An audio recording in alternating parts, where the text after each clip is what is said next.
Amrit Noni presents. Sudeep sir Big Boss ಶೋನಲ್ಲಿ ಕನ್ನಡಕ್ಕೆ importance ಕೊಡಬೇಕು ಅನ್ನೋಂಥ ವಿಚಾರವನ್ನು ಪ್ರಸ್ತಾಪ ಮಾಡಿದ್ದಾರೆ.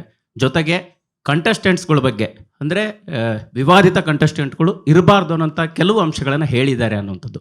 ಈಗ ಸೀಸನ್ 12 ಒಪ್ಕೊಳ್ಳೋಕ್ಕೆ ಈ ರೀತಿಯ ಕೆಲವು ಕಂಡೀಷನ್ಸ್ಗಳು ಇದೆಯಾ?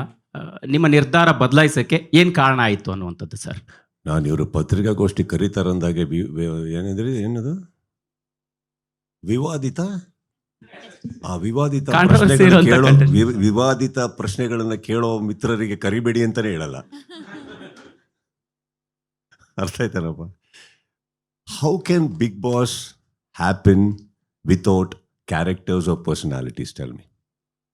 ಎಲ್ಲರೂ ಒಂದೇ ಥರ ಥಿಂಕ್ ಮಾಡೋರನ್ನ ಬೆಳಗ್ಗೆ ಎದ್ರೆ ಬರೀ ತುಂಬ ಒಬ್ಬರನ್ನೊಬ್ಬರು ಹೊಗಳ್ಕೊಂಡು ತಬ್ಕೊಂಡು ಮುತ್ಕೊಟ್ಕೊಂಡು ಪ್ರೀತಿಯಿಂದ ಇದ್ದು ಮಾತೆತ್ರ ನಿಮಗೆ ಹಿಂದೆ ದೇವ್ರದ್ದು ಗಂಟೆ ಇದು ಭಜನೆ ಬರೋ ಥರ ನಡೆಯತ್ತಾ?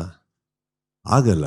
C, big boss is not a stage where I can say ವಿವಾದಿತ. Only thing I only request them is have a clarity. That's all. ಯಾಕೆ ಇವ್ರನ್ನ ಕಳಿಸ್ತಾ ಇದ್ದೀರಿ, ಏನಕ್ಕೆ ಕಳಿಸ್ತಾ ಇದ್ದೀರಿ, ಆ ಕ್ಲಾರಿಟಿ ಬೇಕು.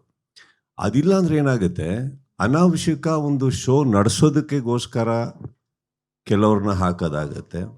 ಅದು ಬಂದಾಗ ತಪ್ಪಾಗತ್ತೆ ಅಷ್ಟೇ, ಬೇರೆ ಏನಿಲ್ಲ.